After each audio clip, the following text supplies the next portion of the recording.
Hello everyone and welcome to my channel. Have you ever started a new job and been frustrated by the training process or lack thereof? If this hasn't specifically happened to you, I'm sure you've heard people who've started new jobs sometimes say things like, I don't know what I'm doing because they don't have anything set up, or they didn't even give me a training plan, or when I started my job, I basically had to train myself. Now, if you've always started new jobs where everything was well organized, structured, in place, and everything was straight when you started your training, getting acclimated to your new job and new team may not have been difficult for you. And this then may not be the video for you. However, if you're an employee who would like to receive a few tips on how to communicate your training needs, then this video is exactly for you.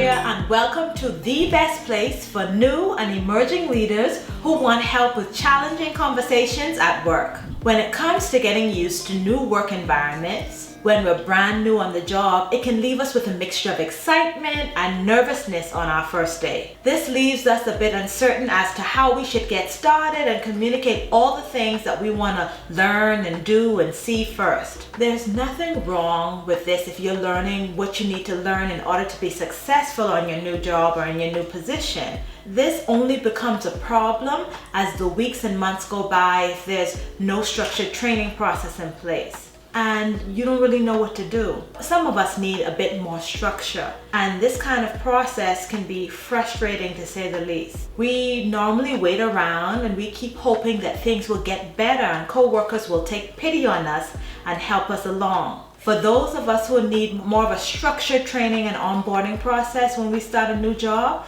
this can be very frustrating to us. It only gets worse when at the end of each day, our family or friends ask us, so how's the new job going? And we really don't know what to say. Hit the like button if you or a friend or even a family member have ever been in this situation. And tell me in the comments below, what did you do? How did you handle it?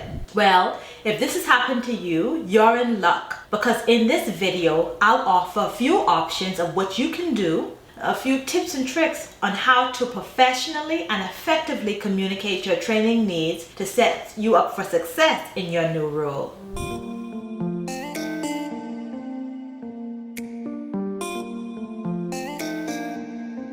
Let's face it, it can be hard to know how to ask for help when you're new on the job. So one simple way to do it leads us to my first tip.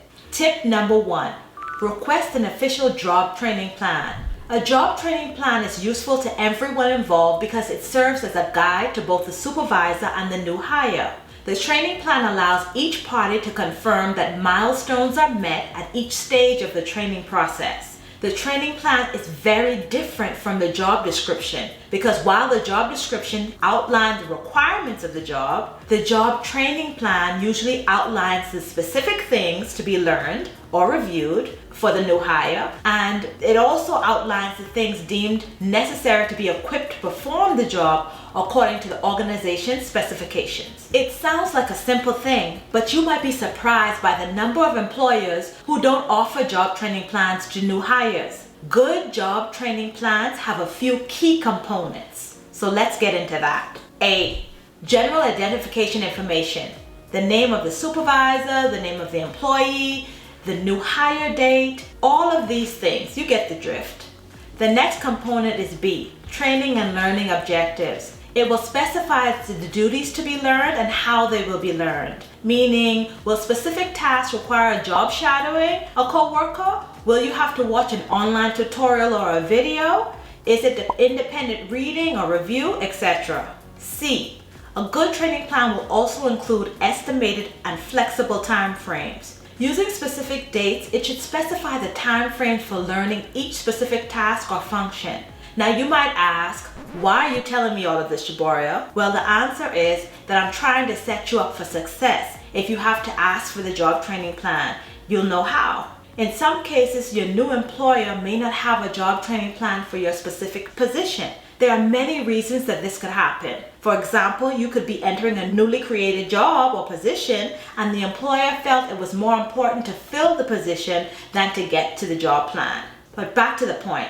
If there's no training plan in place, you will be equipped with the info about what's supposed to go in it, and you can ask for it because you've watched this channel. This channel is all about helpful and effective communication, and I want you to be at an advantage. So simply ask for one if it's not presented to you within the first week of employment, and if they don't have one, be patient and partner with them to create one based on the information that I've provided to you.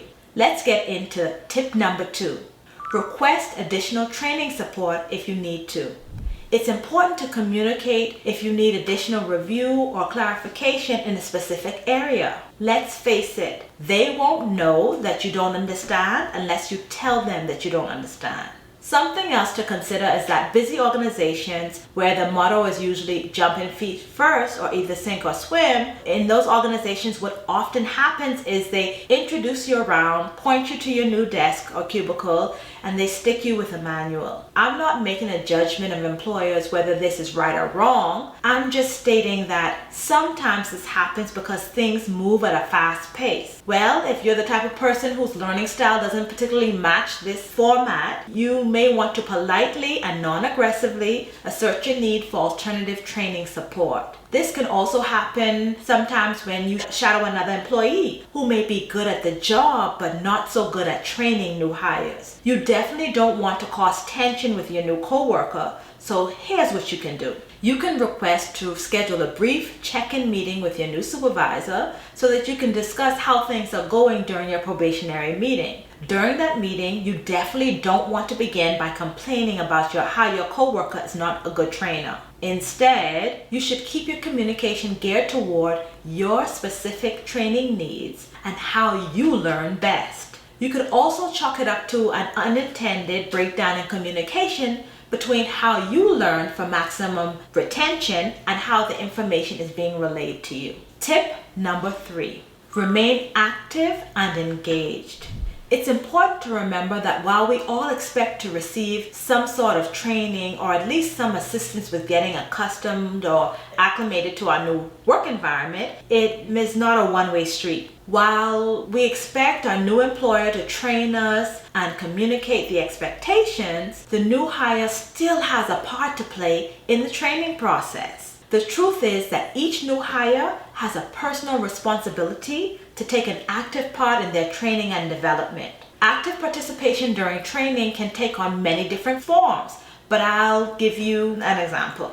Take good notes. Taking good notes is important for review of information and to aid in the long-term success for the new hire. I don't know about you, but the first days and weeks on a new job for me can go by in a blur. You can't be expected to remember everything, so you'll need something to refer back to. Whether you have a creative or a technical job, you'll need to take notes about the goals or the projects or tasks or objectives that you're expected to complete at the very least. Here's a bonus tip. If you prefer typing in notes instead of using the traditional pen and paper, you'll need to communicate that to your trainer at the beginning and communicate your preferred method way in advance so that the manager or the trainer doesn't think that you're not engaged or that you're not paying attention. You'll also win major brownie points because you just demonstrated that you are both engaged and you're interested in learning your new role, and you're also a person who takes personal responsibility for your training and development. This is because training is a two-part process with give and take, and it cannot be just about the employer giving you everything and being responsible for all of the training. Tip number 4, take the initiative to ask your boss what their preferred communication style is.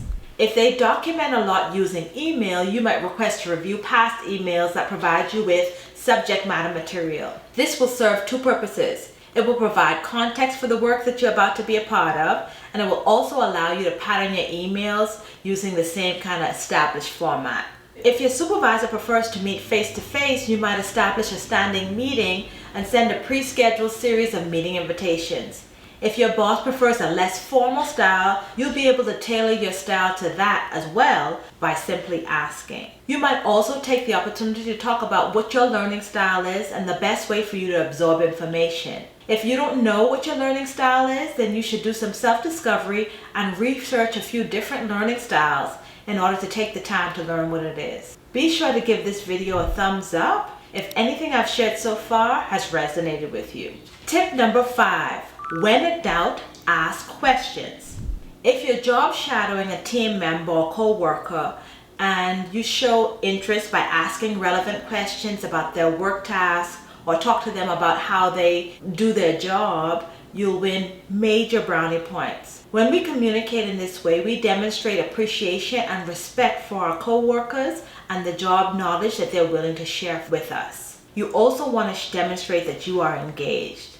The thing to remember is that even if it's rocky in the beginning, it will get better. Also, asking for help when you're new doesn't need to be something that you shy away from.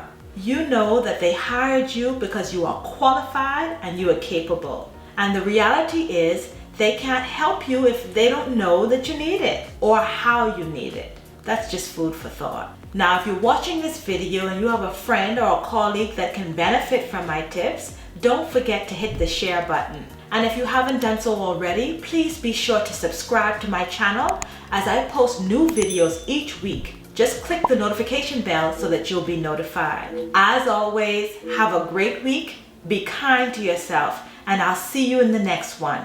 Thanks so much for watching. Goodbye.